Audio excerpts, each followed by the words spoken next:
It's just around 10 days now, and we will have our question answered, whether young defeats old but experienced, with a Netflix documentary about to be released about all that was going on in the background between Jake and Mike's fight. There's a lot happening that we don't know yet.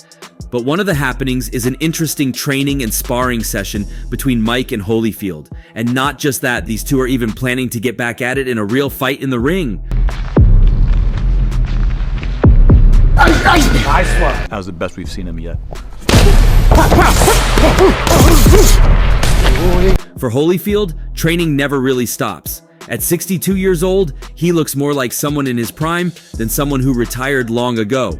The man's got six-pack abs, lean muscles, and enough energy to go rounds with someone half his age. And now, teaming up with Tyson, he's proving that he's still got the hunger for the ring. But why Tyson of all people? That's where the story gets interesting.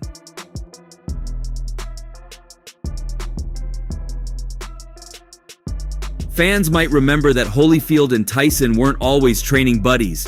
They fought twice back in the day, and those were no ordinary fights. Their rivalry was intense, with Holyfield beat Tyson both times. One of those fights is especially famous, or infamous, because Tyson, in a shocking moment, bit Holyfield's ear. Evan, can you tell me you're sorry, please? I'm sorry. Mike, like you mean it. Sorry. I felt that. Come on, Evander, what do you say? No. Despite that bizarre chapter, these two have found a level of respect for each other in recent days.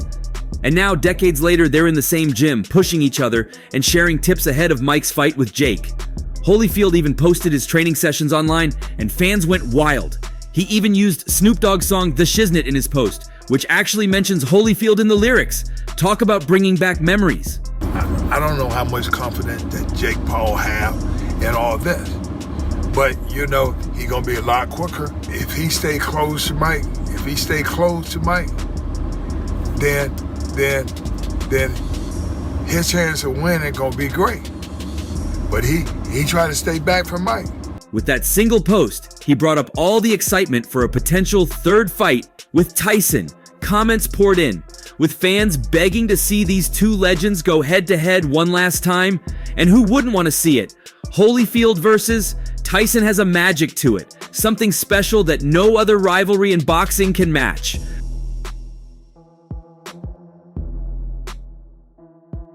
But as exciting as it is to imagine a third fight, some fans are worried too. They remember Holyfield's recent bout with Vitor Belfort, where he suffered a TKO. It wasn't his finest moment, and people started wondering if he could still handle the pressure. Have you watched Holyfield's last fights? One fan questioned, concerned about whether he should even be back in the ring. But others are confident in Holyfield's skill, reminding everyone that he's a technical genius in the ring. You got to make it good, because you know what? I'm going to jab. So if I be jabbing, you're going to try to get me right. And then there's Tyson, still a force to be reckoned with. Tyson isn't just training casually. Even at 58, he's showing us he's still got that raw power and fierce focus that once made him the baddest man on the planet. He's been open about the fact that his power is something he was born with. He calls it a gift from God, but that's not the whole story. Tyson's power didn't just come naturally. According to him, he worked on it, perfected it, and made it his signature. Nice. Come on, punch him. Yeah. In an interview with GQ Sports, Tyson revealed some of the secrets to his legendary knockout power. "I think I was born that way," Tyson said, but he didn't stop there.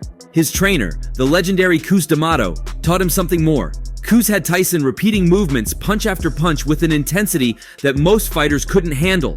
He drilled into Tyson's mind to punch with bad intentions, to aim not just at his opponent, but through them. You don't think Tyson is a serious opponent for him? Come on. 61 years. I saw him the other day. I love Tyson. I told him He can punch. Of course. He's got a puncher's chance the first 3 rounds. I'm a little scared of Tyson getting hurt after the... Tyson said it was the kind of fierce, aggressive mindset that turned his punches into something ferocious. "Try and punch through your opponent, not at him," he said, recalling Cus's words. And that's exactly what Tyson did, and that's exactly what he will do to Jake. Something even Evander Holyfield admitted to after their training sessions. "Look, Like I've been saying, this is still Tyson. It's a big moment to be with him, and it will be bigger on November 15th. But again, Jake is not ready for what's coming. We all have seen Tyson's recent training videos, and if we're being honest, most of us are shocked at how fast and powerful he still is.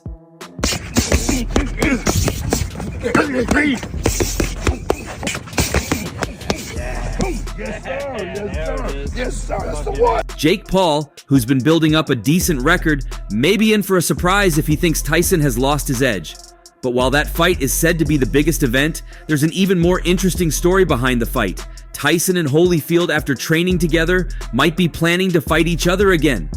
Holyfield has made it clear that he'd love a third fight with Tyson, a chance to settle things once and for all. For him, it's unfinished business, a story that needs one final chapter. Tyson, on the other hand, has been more mysterious about it. He hasn't confirmed anything yet, but the fact that they're training together has brought around some hope. It's almost as if they're preparing, getting back into the rhythm, gearing up for something big.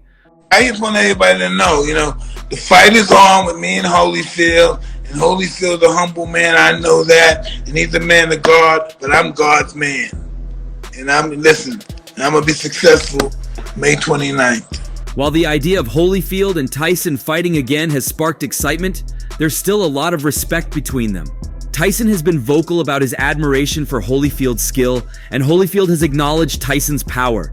There's no denying that Tyson's punch is still a lethal weapon, even after all these years. However, as much as people are excited for this fight, there are those still throwing criticism at Mike for accepting this fight. And this has even left Mike in tears, saying he wouldn't wish his life on anyone. It was just too much. Yeah, I don't wish that on no one. Really? I don't wish that, no. I don't wish my life on no one. Just as a whole? As a whole, yeah. In an emotional chat with Andre Ward, Mike Tyson revealed a side of himself few ever see.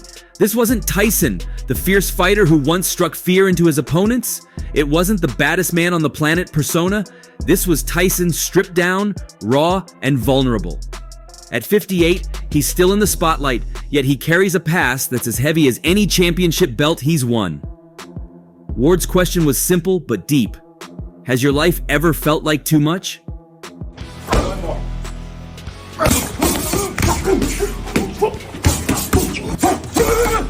Tyson's response? Unexpectedly honest. With tears in his eyes, he looked at Ward and said, "I don't wish my life on anyone. I don't wish that on nobody." Tyson, for all his fame, all his glory, wasn't talking about victories or titles. He was talking about a lifetime of battles, both inside and outside the ring, that left scars you can't always see. His life has been a journey few would want to take, one filled with highs that most people only dream of, and lows that few could ever handle. Nice left hook. Up. Was good for today. Yeah. I took it. You sure? Yeah, me too. You fucking sure? Yeah. Absolutely. Yeah. You sure? Yeah. Fuck with me, Tom. This is the side of Tyson that fans sometimes forget. He's more than the man who demolished opponents in seconds. He's the kid who grew up on the rough streets of Brownsville, Brooklyn. He's the man who's faced prison, public scrutiny, addiction, and the demons that fame can unleash. Sure, he's had his share of controversies, from that infamous ear-biting incident with Evander Holyfield to a battle with substance abuse. He's even admitted to doing weed before his exhibition match with Roy Jones Jr. in 2020. Tyson's life has been anything but smooth, and he's the first to admit he's made mistakes. But that's the cost of the life he's lived, a life he wouldn't wish on anyone.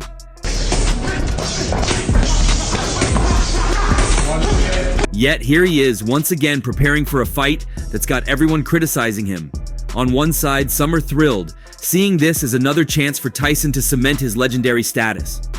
On the other, some question whether Tyson, at nearly 60, should step into the ring with someone who's in their prime. Someone who's young, fast, and hungry. Tyson's health, his age, his past, they all come into question, and it's stirred up a lot of debate. But to T. Tyson, age is just a number, a label others use. You're asking the wrong guy. I'm a hardcore boxing fan. He's one of my heroes. I find it very sad. But it's a big event. I understand people are going to watch it. And it's entertainment, I guess, but for someone that idolised the guy growing up, yeah, not the best day. He's 58 years. He dismisses the idea that he's 58, almost laughing at the thought. I don't think I'm 58. Do you think I feel 58 when I'm fighting these young guys in the gym? Tyson doesn't train with other retired fighters taking it easy on the gloves? No, He trains with the young bucks, the fighters still in their 20s, the ones with something to prove.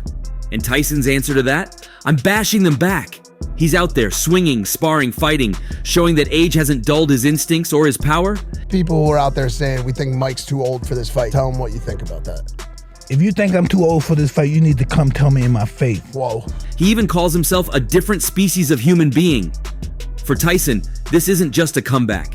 It's his way of showing the world and himself that he's still got it. He's a warrior at heart, and the ring is where he feels alive.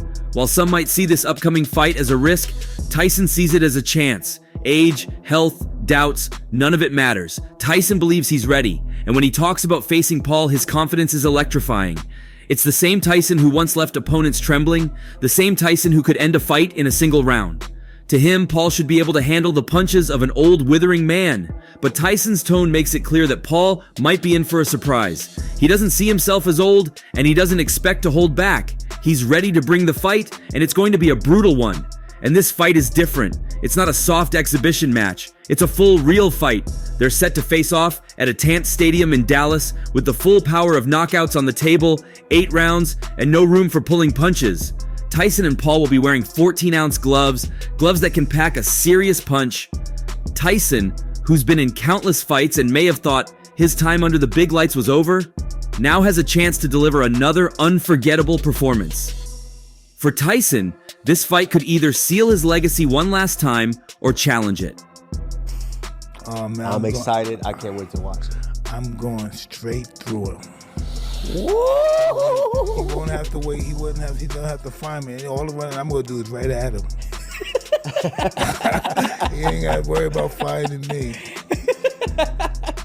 In his conversation with Ward, Tyson also revealed a part of himself that's rarely seen, a man reflecting on the choices that brought him here. When Ward asked if he wanted to be famous, Tyson didn't hesitate. I wanted it all, he said. He wanted to be the biggest fighter, the one nobody could forget. And he got it. He trained harder, fought fiercer, and reached a level of fame that only a few achieved. But with that fame came challenges, trials that tested him in ways even he couldn't have imagined. And now looking back, Tyson knows that this life, for all its glory, is one he wouldn't want anyone else to live. Fame, power, battles, they all come at a cost. They say, I want to be champ, but you wanted what came with it? I wanted it all. I wanted to be the biggest fighter in the history of life. That's what Cuff put in my mind. How do I know to say those words? Now, while Tyson is preparing for this fight, there have been countless voices that have faced him in the ring that had something to comment about. First, it was Holyfield, then came in Lennox Lewis, Buster Douglas, and now Peter the Hurricane McNeely says he knows this feeling better than most. Boxing against a guy that not as good as boxer as he is, and Mike Tyson knows how to throw a good punch, he knows how to break you down, so I'm more concerned about the other guy. Back in 1995, McNeely was the one who stepped into the ring with Tyson in his legendary comeback fight, and now McNeely is more than happy to share his thoughts on what's coming. And spoiler alert, McNeely doesn't think Jake Paul has a chance. In a recent interview, McNeely didn't hold back. When asked about Tyson's chances against Paul, McNeely's answer was simple and straight to the point. Mike's gonna hurt this kid. And coming from someone who's felt the power of Tyson's punches firsthand, that's saying something. Mike Tyson is one of my favourite fighters of all time, but it's a big event, you know. But I find it quite sad that someone that's achieved as much as Mike Tyson is fighting at obviously 58, something like that, and could lose to Jake Paul, but money's money. McNeely knows what it's like to be in the ring with Tyson, to feel the force of his punches, and to experience the energy of a Tyson fight. When McNeely faced him in '95, he was just another name on the comeback list, but that night made him part of Tyson's story forever. For McNeely, it was more than just a fight. It was a life-altering moment that connected him to one of the most iconic fighters in history. D'Amato once told him your greatest asset can become your greatest weakness. So he's been working a great deal on his movement the past few months, and here we go! And McNeely, as advertised, comes right at Mike Tyson. Down goes McNeely! Seconds into the first round! Now, he's using that connection to remind everyone that Tyson, even at 58, is no ordinary man. So why is McNeely so confident Tyson will win? Well, he's seen the recent videos of Tyson's training, watched him move with the same intensity that's made him a legend. According to McNeely, Tyson's still got that sharpness and power, the kind that makes opponents feel every hit.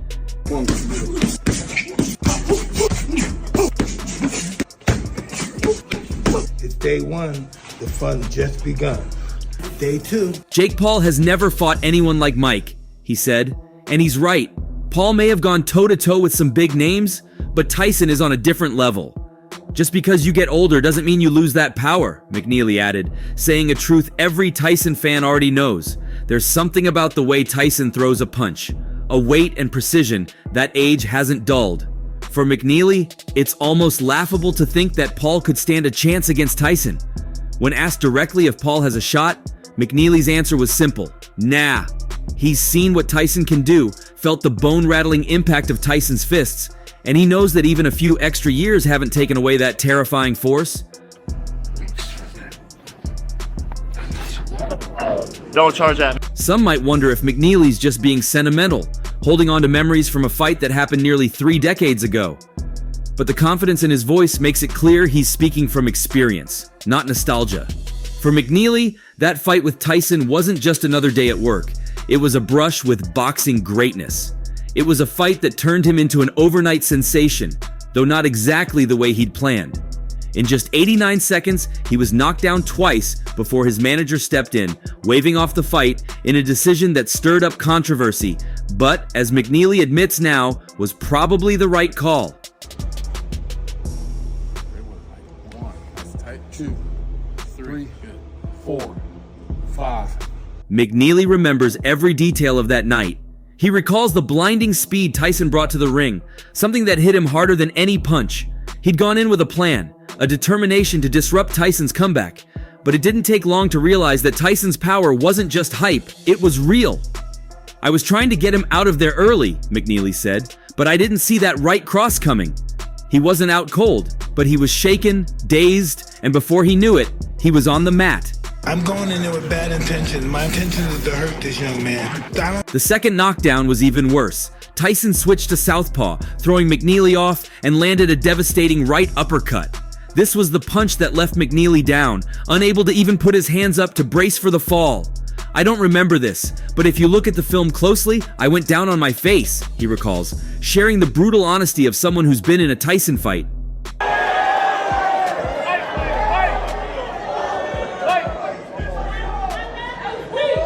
I was mixed up, my pupils were dilated and concussed, he added, not holding back on the raw impact of Tyson's power. And when his manager jumped in to stop the fight, McNeely now says, looking back, that it was probably the best choice.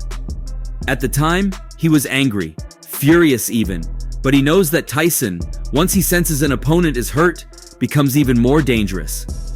What's the other guy? Anderson Silva. He didn't knock those little guys. How you gonna knock me out? Who did he knock out? Who did he knock out? Little children. He didn't knock out, never knocked out a real man. Come on. If you're hurt, McNeely says, he's going to F you up. That's Tyson's style, his instinct, and it's what has made him one of the most feared fighters in history. For McNeely, it's not a question of whether Tyson still has that instinct, it's a certainty. Mike's still Mike, he says, emphasizing that Tyson's fighting spirit hasn't faded. McNeely's fight with Tyson may have ended quickly, but it left a mark. After the fight, McNeely recalls going up to Tyson and telling him he'd be champion again. That moment forged a bond between them, a bond built on shared respect, even if McNeely knew he was just the co-star in Tyson's comeback story. If Mike Tyson loses to Jake Paul, does it affect his legacy? There is no possible chance in this universe or the parallel universe or metaverse that it is possible that Jake Paul... And now, as Tyson gears up to face Jake Paul, McNeely's words carry a weight of experience. Tyson might be older, but he's got decades of training, fighting, and a drive that's hard to match. He's not just any 58-year-old, McNeely points out. Tyson's training, his experience, and his mentality are what set him apart. And McNeely believes these are exactly what Paul can't handle. And as for the payday, McNeely is practical. Both Tyson and Paul are set to make around 23 million pounds, a big sum that shows just how big this fight is. It's all about the money, McNeely says, chuckling. Choosing to do it, but why is he choosing to do it well? He's doing it for one reason and one reason only, and that is the money. He's getting paid so much money to do this. So that tells me he's getting bought. So again, it is sad that someone like Mike Tyson can get... In the end, boxing is a business, And this fight will bring in an audience, fans, and a massive payout. McNeely himself knows the feeling. His own fight with Tyson was like hitting the lottery. "I took my shot," he says, looking back with a mix of nostalgia and respect. He knows Tyson was the better fighter, faster, stronger, and he's not ashamed to admit it. Well, what do you think? Do you think Mike Tyson and Evander Holyfield fight is a good idea? Share your thoughts below and don't forget to like and subscribe to the channel for more updates. See you in the next one.